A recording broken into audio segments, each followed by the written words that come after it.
Hello students, how are you? कैसे हो आप सभी? मैं Sandeep Kumar Simon coaching classes में एक बार फिर से आपका स्वागत करता हूं। और आज हम लेकर के आए हैं एक रिवीजन क्लास आपके लिए, जो कि चैप्टर फर्स्ट है, human geography nature and scope. आपके प्री बोर्ड आप बहुत नजदीक हैं, इसलिए हम रिवीजन सीरीज आपके लिए लेकर आए हैं। बेसिकली हम इस चैप्टर में बात करेंगे ह्यूमन ज्योग्राफी, उसके नेचर एंड स्कोप के बारे में। तो जल्दी से इसका एक रिवीजन करते हैं हम। Geography is the field of the study integrative, empirical and practical.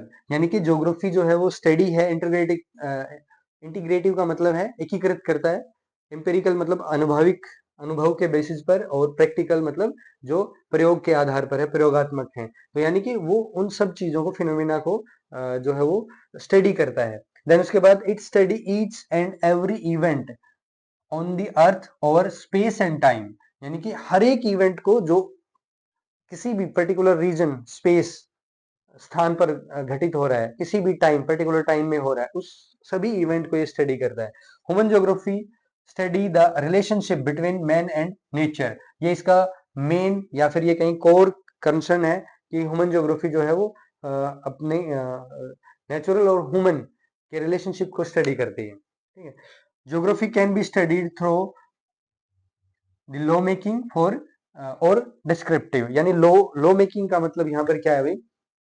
हम जब अपने नेचुरल इन्वायरमेंट को समझते हैं तो हम बहुत सारे जो है वो नियम कानून तय करते हैं, यानी लॉ बनाते हैं। जैसे कि आपका एरोडायनेमिक लॉ है, जैसे आपका ग्रेविटी का लॉ आपका दिया गया था कि जब वो सेब ऊपर से गिरता हुआ दिखाई दिया, एप्पल जब गिरा तो उसने क्या देखा कि भाई क्यों ये नीचे ही गिरा, तो उसने ग्रेविटी का लॉ दे दिया। तो इसी तरह से जो एरोप्लेन वगैरह उड़ते हैं वो आपके एरोडायनेमिक लॉ पर डिपेंड करते हैं। तो हमने जब फिजिकल ज्योग्राफी को समझा तो हमने ये लॉ डेवलप किए। ठीक है। देन उसके बाद हम आगे चलते हैं भाई। इससे जब हम ज्योग्राफी को पढ़ते हैं तो दो तरह की अप्रोच लेकर के चलते हैं। एक है सिस्टमेटिक अप्रोच या फिर एक है रीजनल अप्रोच। सिस्टमेटिक अप्रोच में क्या होता है, हम हर एक चीज को, जैसे कि हम क्लाइमेट को पढ़ते हैं तो वर्ल्ड में किस तरह के क्लाइमेटिकल जोन वगैरह हैं उन सबको स्टडी करते हैं। पूरे वर्ल्ड को एज ए होल मान करके हम स्टडी करते हैं। देन फिर हम लैंडफॉर्म्स को पढ़ते हैं, कहाँ किस तरह के लैंडफॉर्म्स मिलते हैं। फिर उसके बाद हम सोइल को पढ़ते हैं कि कहाँ किस तरह की सोइल है, क्या क्या एक्टिविटी उसके ऊपर होती है। देन उसके बाद वाटर रिसोर्सेज के बारे में हम डिस्कस करते हैं। तो हम पूरे वर्ल्ड को एज ए होल मान करके अलग अलग चीजों को एक सिस्टमेटिक तरीके से सब हम समझते हैं, तो उसको हम कहते हैं सिस्टमेटिक अप्रोच। ठीक है। देन रीजनल अप्रोच में क्या होता है, पर्टिकुलर एरिया हम लेते हैं और उस एरिया के बारे में हम उसका वहां का क्लाइमेट कैसा है, वहां पर सोइल कैसी अवेलेबल है, वहां का वाटर रिसोर्स कैसा है, देन और वहां पर डेवलपमेंट के लिए क्या क्या चीजें रिक्वायरमेंट है, ये सब चीजें हम स्टडी करते हैं। यानी एक पर्टिकुलर रीजन को लेकर के हम स्टडी कर रहे हैं, उसमें सारी चीजें ही आपकी इंक्लूड होती हैं, तो इसको हम कहते हैं रीजनल अप्रोच। ठीक है। तो ये दो तरह की अप्रोच जो है वो फॉलो की जाती है ज्योग्राफी को स्टडी करने के लिए। देन उसके बाद ह्यूमन ज्योग्राफी की डेफिनेशन क्या है भाई? तो दो डेफिनेशन बहुत इंपॉर्टेंट है, हम डिस्कस करेंगे रेटजेल और एलन सी सैंपल की। सबसे पहले रेटजेल की हम बात करते हैं। Human geography is the scientific study of relationship between human society and earth surface. यानी ये कहता है कि भाई जो सिंथेटिक का मतलब यहाँ पर है कृत्रिम, तो ह्यूमन ज्योग्राफी जो है वो एक्चुअल में एक रिलेशनशिप है किसके बीच में, ह्यूमन सोसाइटी, मनुष्य के बीच में, और उसके जो अर्थ सरफेस है उनके बीच की जो है वो स्टडी को हम क्या कहते हैं, ह्यूमन ज्योग्राफी कहते हैं। देन एलन सी सैंपल ने क्या कहा भाई, जो यूएसए से बिलोंग करती थी, human geography is the study of changing relationship between unresting man and unstable earth. यहाँ पर ये समझना पड़ेगा अनरेस्टिंग का मैन क्या है, मतलब क्या है अनरेस्टिंग मैन? इट मींस जो ह्यूमन बीइंग है वो भी एक्टिव है, कुछ ना कुछ कर रहा है, कुछ ना कुछ सीख रहा है ना, टेक्नोलॉजी डेवलप कर रहा है, तो अनरेस्टिंग मैन उसने कहा है। एंड अनस्टेबल अर्थ, अर्थ को अनस्टेबल बताया क्योंकि अर्थ भी तो क्या कर रही है, मूवमेंट कर रही है ना बहुत तरह के, अर्थ के ऊपर लैंडफॉर्म्स बन रहे हैं, बिगड़ रहे हैं, तो वो भी क्या है, अनस्टेबल है। तो ज्योग्राफी वो कहती है कि एक रिलेशनशिप है between unresting man and unstable earth. Then उसके बाद फिर हम आगे चलते हैं भाई। नेक्स्ट हम पढ़ते हैं nature of human geography. Human geography का नेचर कैसा है? तो नेचर ऑफ ह्यूमन ज्योग्राफी की जब हम बात करते हैं तो human geography study the inter relationship between the physical environment and socio cultural environment create by man. यानी ये वही बात है कि भाई जो डेफिनेशन में पढ़ा था कि ह्यूमन ज्योग्राफी जो है वो स्टडी करती है inter relationship between physical environment, वहां का जो फिजिकल इन्वायरमेंट है, और जो वहां का सोशल एंड कल्चरल इन्वायरमेंट है उसके जो क्रिएट किया है किसने, ह्यूमन बीइंग ने, तो उनके बीच में रिलेशनशिप कैसा है उसको स्टडी करता है। देन उसके बाद एलिमेंट्स क्या है भाई, एलिमेंट ऑफ फिजिकल, तो फिजिकल में आप land, water, soil, climate, vegetation and fauna, इन सब को लेते हो, ठीक है। ये आपके फिजिकल एलिमेंट्स है। देन उसके बाद है भाई कल्चरल एलिमेंट्स क्या है, तो कल्चरल एलिमेंट में क्या है, ट्रांसपोर्टेशन हमने डेवलप किया, कम्युनिकेशन हमने डेवलप की, सेटलमेंट्स, क्रॉप्स, ये सब ह्यूमन बीइंग ने क्रिएट किया है with the help of their physical environment.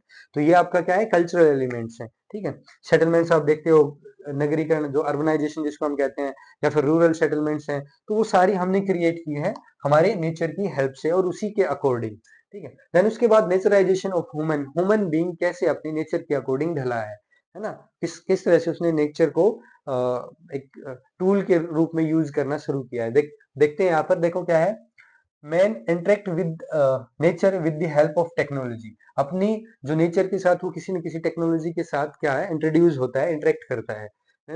It is not important that what he create but with what tools he use to create, यानी कि ये इंपॉर्टेंट नहीं है कि उसने क्या बनाया क्या कर लिया, बट ये इंपॉर्टेंट है कि किस टूल की हेल्प से, किस टेक्नोलॉजी की हेल्प से उसने वो क्रिएट किया है। वो टेक्नोलॉजी इंपॉर्टेंट है, वो टूल इंपॉर्टेंट है। देन उसके बाद क्या है भाई, technology indicate the level of the cultural development of society, technology ये इंडिकेट करती है, दर्शाती है कि जो कल्चरल डेवलपमेंट है उसका क्या लेवल है, सोसाइटी का जो कल्चरल डेवलपमेंट है उसका लेवल किस तरह का होगा, ठीक है। देन उसके बाद understanding of friction and heat help to discover the fire, यानी कि हमें ये चीज पता चली जब हमने अपने इन्वायरमेंट को अच्छे से समझा कि कोई भी चीज हम रब करेंगे, कोई भी चीज हम आपस में रगड़ेंगे तो उसमें फ्रिक्शन होगा, हीट जनरेट होगी, और वो हमें उससे हमें क्या पता चला कि इससे हम आग लगा सकते हैं, आग जला सकते हैं। Understanding the DNA help to eradicate the disease, DNA को डीएनए को समझ करके हम डिजीज को कंट्रोल करने में हमें सफलता मिली है। तो ये भी छोटी छोटी चीजें हैं जो हम with the help of their our physical environment हम सीख रहे हैं, हमने सीखा है, और हमने उन चीजों को उन चीजों की हेल्प से हमने बहुत सारी चीजें क्रिएट की हैं। फिर है लॉ ऑफ थर्मोडाइनमिक, यहाँ थर्मोडाइनमिक नहीं होगा, एरोडाइनमिक आप लिखोगे।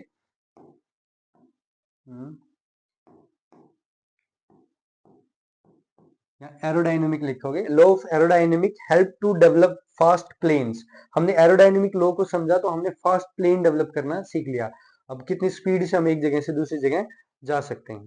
Then knowledge about the nature is extremely important to develop the technology, ये कह रहा है कि अपने नेचर के बारे में जो नॉलेज है ना वो बहुत ही ज्यादा जरूरी है अगर आपको टेक्नोलॉजी डेवलप करनी है तो।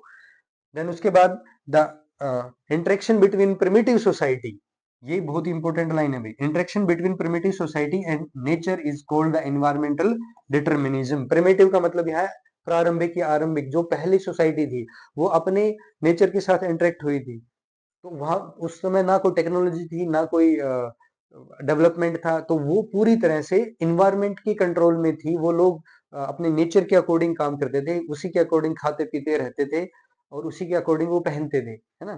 तो वो क्या क्या खाएंगे, क्या पिएंगे, क्या पहनेंगे, किस तरह से रहेंगे, किस तरह का घर बनाएंगे, वो सारा का सारा उनके सराउंडिंग नेचर के ऊपर डिपेंड करता था।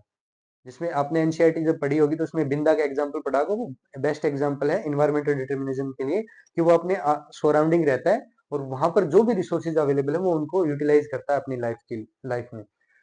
तो इसको हम कहते हैं इन्वायरमेंटल डिटर्मिनिज्म, ठीक है।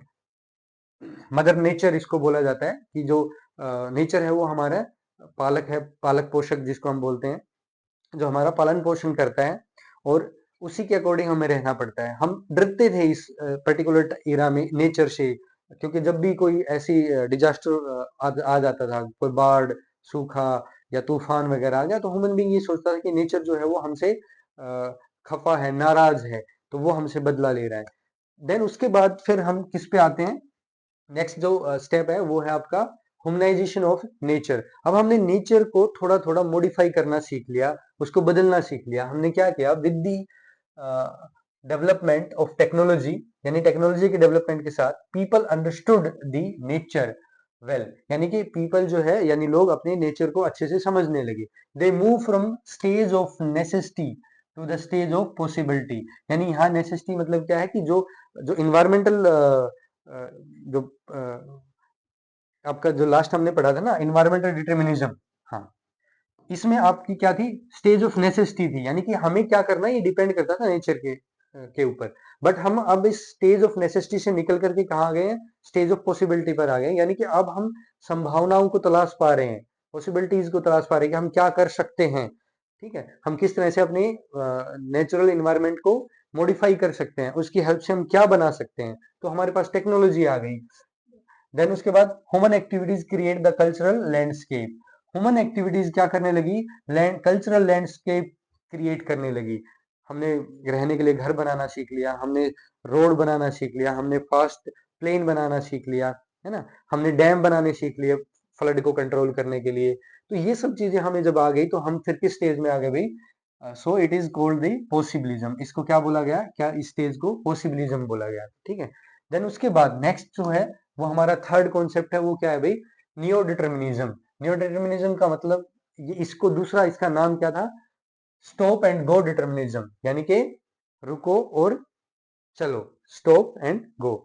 हमें देखना है, रुकने का मतलब क्या है, जैसे ट्रैफिक का नियम होता है ना, इसमें एग्जांपल यहाँ पर ये दिया किसने था भाई, ग्रिफिथ टेलर जो है उन्होंने इस कॉन्सेप्ट को दिया था। और इसमें उन्होंने क्या बताया था कि जैसे ट्रैफिक की लाइट होती है, शहरों में ट्रैफिक लाइट होती है जो एक साइड के ट्रैफिक को रोक करके दूसरी साइड के ट्रैफिक को क्रॉस करवाती है ताकि एक्सीडेंट ना हो। ऐसे ही हमें देखना है, संभावनाएं तलाशनी है। अगर रेड लाइट है, यानी कि नेचर हमें अलाउ नहीं कर रहा है उस दिशा में डेवलपमेंट करने के लिए, तो हमें वहां रुकना चाहिए। अगर ग्रीन लाइट है, इट मीन्स अगर नेचर अलाउ कर रहा है हमें, तो हमें वहां पर डेवलपमेंट करना चाहिए। तो इसमें उन्होंने क्या कहा था, ये क्या कहते हैं भाई, it is a middle path between environmental determinism and possibilism. ये कह रहा है कि इन्वायरमेंटल डिटर्मिनिज्म और पॉसिबिलिज्म के बीच में ये एक मिडल पाथ का काम करता है। The concept so that neither is there a situation of absolute necessity nor there is a condition of absolute freedom. कि ना तो यहाँ पर एब्सोल्यूट नेसेसिटी की कंडीशन है कि भाई सब कुछ इन्वायरमेंट के अकॉर्डिंग होगा, और ना ही यहाँ पर कंडीशन जो है वो फ्रीडम, एब्सोल्यूट फ्रीडम की है, यानी कि हम कुछ भी कर ले, ऐसा भी नहीं है। हमें नेचर को समझना होगा और उसी के अकॉर्डिंग हमें चलना होगा। Sustainable development is the main M. इसका जो मेन एम था वो क्या था भाई, सस्टेनेबल डेवलपमेंट। सस्टेनेबल डेवलपमेंट क्या होता है, जिसमें हम आज यानी कि अपने वर्तमान की जो नीड्स हैं उनको फुलफिल करें, फ्यूचर के लिए भी रिसोर्सेज को बचाएं और इन्वायरमेंट को भी प्रोटेक्ट करते हुए चलें। देन उसके बाद क्या है, neo determinism, maintain the balance between development and nature. यही बात हमने कही ना कि हम अपने इन्वायरमेंट को भी प्रोटेक्ट करें और डेवलपमेंट को भी फुलफिल करें। तो ये बैलेंस क्रिएट करता है बिटवीन डेवलपमेंट एंड नेचर के बीच में। देन उसके बाद फिर नेक्स्ट हम चलते हैं भाई, नेक्स्ट क्या है, human geography through the corridor of time. Time के अकॉर्डिंग ह्यूमन ज्योग्राफी जो हम कैसे पढ़ते आ रहे हैं, तो कुछ स्कूल्स ऑफ थॉट थे जिनमें आपका पहला था वेलफेयर स्कूल्स था, जो कि किसमें जो कंसर्न करता है सोशल वेलबींग, जो लोगों की वेलबींग के बारे में, वेलबींग मतलब होता है जो उनके बेटरमेंट के लिए, भलाई के लिए जो काम किए जाते हैं। तो इसमें हाउसिंग, हेल्थ और एजुकेशन, उनको हाउसिंग मतलब रहने के लिए जो शेल्टर देना, एजुकेशन देना, हेल्थ फैसिलिटीज देना, ये इंपॉर्टेंट था यहाँ पर। देन उसके बाद आता है रेडिकल स्कूल्स। रेडिकल यहाँ पर क्या है, मतलब जो बेसिक जो नीड्स हैं फुलफिल होनी चाहिए। तो ये जो इसका कंसर्न था मेनली पॉवर्टी के बारे में, डेप्रीवेशन, जो निम्नता निर्धनता जो होती है उसके बारे में, एंड देन उसके बाद सोशल इनइक्वलिटी, जो सोसाइटी में इनइक्वलिटी है उसके बारे में ये डिस्कस करता है radical school of thought. Then behavioural schools है भाई, ये जनरली जो है वो बात करता है जो एक्सपीरियंस है लोगों का, किस तरह का एक्सपीरियंस है। देन उसके बाद परसेप्शन क्या है, उनकी धारणा क्या है of this space by social categories. जो डिफरेंट सोशल कैटेगरीज हैं उनके किस किस तरह का परसेप्शन है, उनका एक्सपीरियंस, उनका अनुभव कैसा है, उनके बेसिस पर ये जो है स्कूल ऑफ थॉट काम करता है। देन उसके बाद फिर नेक्स्ट हम बात करते हैं stage through the corridor of time. कुछ स्टेज यहाँ पर दी गई हैं, पीरियड दिए गए हैं कुछ, वो क्या है भाई, early colonial period. Early colonial period, colonial का मतलब यहाँ पर क्या है भाई, जो कॉलोनीज डेवलप कर रखी थी, यानी जैसे ब्रिटिश साम्राज्य जो फैला हुआ था अलग अलग जगह पर जाकर के उन्होंने डिफरेंट कंट्री को, या ये कहें कि जो राजा महाराजाओं का जो, जैसे इंडिया भी था ना, तो इंडिया के अंदर बहुत सारे प्रिंसली स्टेट थे, उनको कैप्चर कर लिया था, कॉलोनी बना लिया था अपना। ठीक है, तो इसमें एक्सप्लोरेशन एंड डिस्क्रिप्शन होता था, एक्सप्लोर करते थे, डिस्क्राइब करते थे लोग कि भाई कहाँ पर किस तरह की चीजें अवेलेबल है, ठीक है। Imperialism and trade lead to discover many lands, इसमें जो एक तरह का साम्राज्य जो बना रखा था, अलग अलग जगह पर जाकर कैप्चर करना और अपनी कॉलोनी बनाना, तो उसमें ट्रेड को लीड किया, ट्रेड किया उन्होंने जाकर के। देन उसके बाद मैनी लैंड डिस्कवर की, जैसे जैसे इंडिया भी आप बताया जाता है कि वास्को डी गामा सबसे पहले इंडिया आए, यानी कि यूरोप के लोगों को पता चला कि इंडिया जैसी भी कोई जगह इस धरती के ऊपर है, ठीक है। देन उसके बाद है लेटर कॉलोनियल पीरियड, इसमें क्या था भाई, रीजनल एनालिसिस था, पर्टिकुलर रीजन के बारे में चीजों को पढ़ना था कि भाई किस तरह की चीजें अलग अलग जगह पर आपको मिलती हैं, और एज ए होल मान करके, अर्थ को एज ए होल मान करके ये क्या है इसमें एनालाइज करते थे। 1930s में थ्रू दी इंटरवार पीरियड, इसमें आपका था एरियल डिफरेंशियल, इसमें क्या है भाई, find the reasons for the uniqueness of of particular region, कि भाई क्या यूनिकनेस है, किस तरह से चीजें अलग हैं एक जगह से दूसरी जगह, तो डिफरेंशिएट करते थे अलग अलग एरिया को। देन उसके बाद है भाई late 1950s to the late 1960s, इसमें क्या है भाई, स्पेशल ऑर्गेनाइजेशन था, apply technology to study the geography, geography को स्टडी करने के लिए हम अलग अलग तरह की टेक्नोलॉजी जिसमें कंप्यूटर साइंस वगैरह है उसको इन्वॉल्व करते थे। देन उसके बाद 1970s, इसमें क्या है भाई, emergence of the humanistic radical and behavioural school, जो हमने अभी पढ़ के आए कि उसमें हमने ह्यूमनिस्टिक रेडिकल और बिहेवियरल स्कूल जो थे थॉट्स, उनको हमने डेवलप करना स्कूल शुरू किया। देन उसके बाद भाई 1990s था पोस्ट मॉडर्नाइज्म, यानी कि यहाँ पर हमने क्या किया, generalisation and apply of universal law to understand the geography, हमने जनरलाइज करना शुरू किया और यूनिवर्सल लॉ को अप्लाई किया ज्योग्राफी को समझने के लिए, ठीक है। तो ये कुछ आपको याद करना है। देन उसके बाद एक इंपॉर्टेंट और ये लास्ट टॉपिक इसका है, वो क्या है, इसमें आपके जो ह्यूमन ज्योग्राफी है उनकी सिस्टर डिसिप्लिनरीज है सोशल साइंस की, यानी कि फील्ड्स क्या है ह्यूमन ज्योग्राफी की और उनकी सब फील्ड क्या है, और फिर उनमें किस तरह का जो उनकी सिस्टर सोशल साइंस या फिर डिसिप्लिनरी जो है उनके साथ उनका रिलेशन क्या है, ये देखते हैं। तो सबसे पहले देखो सोशल ज्योग्राफी, सोशल ज्योग्राफी की सब फील्ड क्या है, सोशल ज्योग्राफी की सब फील्ड आप देखोगे तो बिहेवियरिकल स्कूल है या ज्योग्राफी है, then geography of social wellbeing है, यानी कि लोगों के वेलफेयर के लिए काम करना है। बिहेवियरिकल आपको पता ही है, उनके बिहेवियर एक्सपीरियंस और परसेप्शन के बारे में हम बात करते हैं। देन उसके बाद आपका ज्योग्राफी ऑफ लेजर है, जिसमें हम लोगों की एक तरह से जो लोग हैं वो रेस्ट कैसे करते हैं, आराम कैसे करते हैं, कैसे रहते हैं, लाइफ को कैसे जीना चाहते हैं, है ना, उन सब के बारे में डिस्कस करते हैं आराम से, यानी कि एक इजी लाइफ हो, वो कैसे वो क्रिएट करते हैं, कैसे कर सकते हैं। देन उसके बाद भाई कल्चरल ज्योग्राफी, कल्चर कल्चर कैसा है वहाँ का लोगों का, है ना, कैसे डिफरेंट कम्युनिटी है उनका अलग अलग कल्चर है। जेंडर ज्योग्राफी है, जेंडर यानी आप इसमें देखोगे मैन एंड वुमेन्स के लिए किस तरह से चीजें अलग अलग हैं एक सोसाइटी में, है ना। हिस्टोरिकल ज्योग्राफी, हिस्ट्री के बारे में स्टडी करते हैं कि पहले से किस तरह की जो आपकी ज्योग्राफी को हम पढ़ते हैं corridor, through the corridor of time, ठीक है, तो टाइम के साथ किस तरह से चीजें बदली हैं। देन मेडिकल ज्योग्राफी में हम जो एपेडेमिक या फिर जो बीमारियां वगैरह जो फैली हैं उनको कैसे हमने कंट्रोल किया, किस तरह से क्या क्या चीजें डेवलप की हमने टाइम के साथ, वो सब चीजें हम स्टडी करते हैं। देन उसके बाद सेकंड सब फील्ड आता है अर्बन ज्योग्राफी। अर्बन ज्योग्राफी का कोई सब फील्ड नहीं है, हाँ, बट यहाँ पर इसकी जो कुछ डिसिप्लिनरीज हैं वो क्या है भाई, urban study and planning, urban planning, ठीक है, अर्बन स्टडी करते हैं हम कैसे सोसाइटी या फिर अर्बनाइजेशन हो रहा है, और हम उसके लिए प्लानिंग करते हैं कि किस तरह से डेवलपमेंट होना चाहिए। देन उसके बाद पॉलिटिकल ज्योग्राफी, पॉलिटिकल ज्योग्राफी की भी दो सब फील्ड हैं भाई, electronic geography, electoral sorry electoral geography and military geography. Electoral के अंदर मतलब क्या है भाई, कि हम किस तरह से सिलेक्शन कर रहे हैं, किसी भी चीज का सिलेक्शन जो हम कर रहे हैं, है ना, उन वो सब चीज आती है। देन उसके बाद मिलिट्री, यानी कि हम किस तरह से अपने डिफेंस वगैरह को हम करते हैं, डिफेंस इसके अंदर पर्टिकुलरली आता है। देन उसके बाद है पॉपुलेशन ज्योग्राफी, पॉपुलेशन ज्योग्राफी की कोई सब फील्ड नहीं है, बट यहाँ पर है आपका जो डिसिप्लिनरी है वो क्या है, डेमोग्राफी। डेमोग्राफी क्या होती है, स्टडी ऑफ पॉपुलेशन, ठीक है। देन उसके बाद फिर आता है सेटलमेंट ज्योग्राफी, सेटलमेंट ज्योग्राफी में आपका अर्बन रूरल प्लानिंग आता है भाई, अर्बन एरिया रूरल एरिया उसकी प्लानिंग कैसे होती है, तो वो सेटलमेंट ज्योग्राफी के अंदर आता है। देन उसके बाद इकोनॉमिकल ज्योग्राफी है भाई, इसकी भी बहुत सारे सब फील्ड है, क्या है भाई, ज्योग्राफी ऑफ रिसोर्सेज, रिसोर्सेज को स्टडी करना। Geography of agriculture, agriculture activity कैसे हो रही है किसी जगह पर।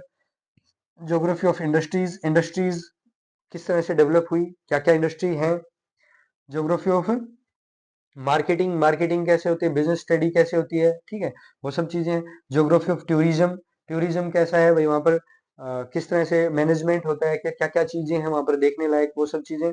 Then geography of international trade, trade कैसा हो रहा है, यानी कि क्या क्या कमोडिटीज एक्सपोर्ट या इंपोर्ट की जाती हैं, ये सारे जो सब फील्ड हैं किसके हैं भाई, इकोनॉमिकल ज्योग्राफी के हैं।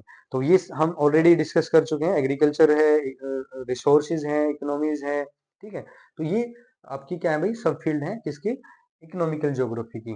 तो बेसिकली ये आपका चैप्टर था। आई होप आपको बहुत सारी चीजें समझ में आई होंगी। नेक्स्ट चैप्टर में हम जल्दी ही मिलते हैं, तब तक के लिए जय हिंद जय भारत।